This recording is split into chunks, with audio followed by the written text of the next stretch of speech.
ആലപ്പുഴയിലെ 2 കോടി രൂപയുടെ ഹൈബ്രിഡ് കഞ്ചാവ് കേസിൽ ഒന്നാം പ്രതി തസ്ലീമ സുൽത്താനയ്ക്ക് ലഹരിക്കു പുറമെ സിനിമാ താരങ്ങളുമായി സെക്സ് റാക്കറ്റ് ഇടപാടുകളും. പ്രമുഖ താരത്തിന് മോഡലിന്റെ ചിത്രം അയച്ചു നൽകി. 25,000 രൂപ നൽകണമെന്ന വാട്സപ്പ് ചാറ്റ് വിവരങ്ങളും എക്സൈസിന് ലഭിച്ചു. ഹൈബ്രിഡ് കഞ്ചാവിന്റെ ഉറവിടം കണ്ടെത്താൻ എക്സൈസിന്റെ ഇന്റലിജൻസ് വിഭാഗം അന്വേഷണം തുടങ്ങി.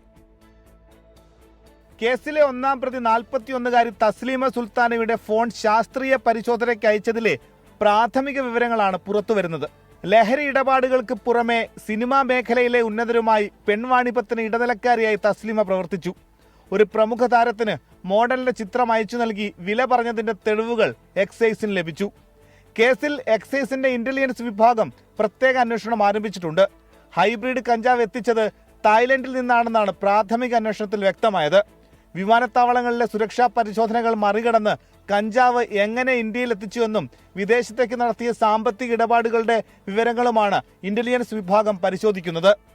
രാജ്യമെങ്ങും വ്യാപിച്ചു കിടക്കുന്ന വിപുലമായ വിതരണ ശൃംഖല ഹൈബ്രിഡ് കഞ്ചാവ് സംഘത്തിനുണ്ടെന്ന് അന്വേഷണ ഉദ്യോഗസ്ഥർ ചൂണ്ടിക്കാട്ടുന്നു.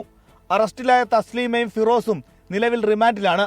കേസുമായി ബന്ധപ്പെട്ട കൂടുതൽ തെളിവുകളും വിവരങ്ങളും ശേഖരിച്ച ശേഷം പ്രതികളെ കസ്റ്റഡിയിൽ വാങ്ങാനാണ് എക്സൈസിന്റെ നീക്കം. 24 ആലപ്പുഴ.